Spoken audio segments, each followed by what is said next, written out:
Find the area of the shaded region. So this is the shaded region here. We need to find this area. So we are given two identical rectangles of side length 3 centimeters and 9 centimeter. Now they are overlapping.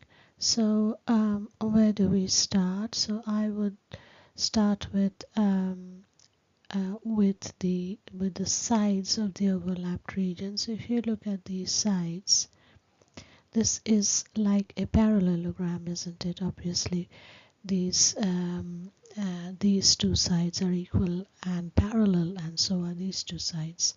But then it would also be a rhombus, because this side would be equal to this side. If you look at these two triangles, they are congruent, and these two are congruent. So this and these sides. So this is a rhombus.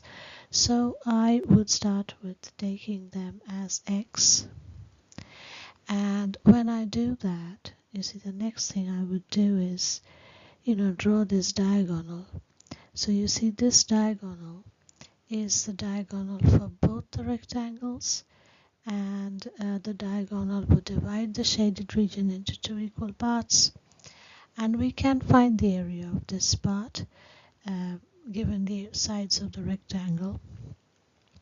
So I went on to name it, and then so the area of the triangle ADB, so that would be half the area of the rectangle.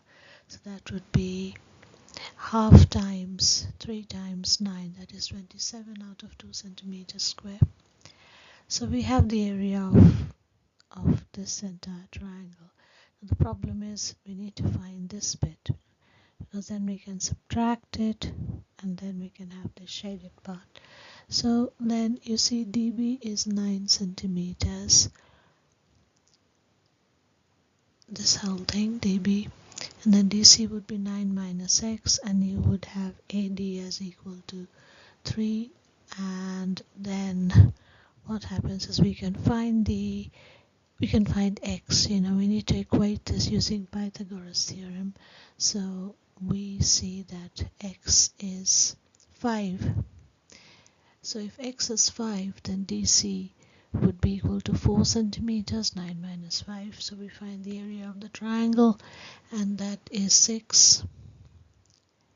So once we know the area of the triangle, then we find the area of the shaded part, and that is equal to twice of 27 out of 2 minus 6. So this is 6. The entire thing is 27 out of 2. So 27 out of 2 minus 6, and I would get that is as 15 centimeters square.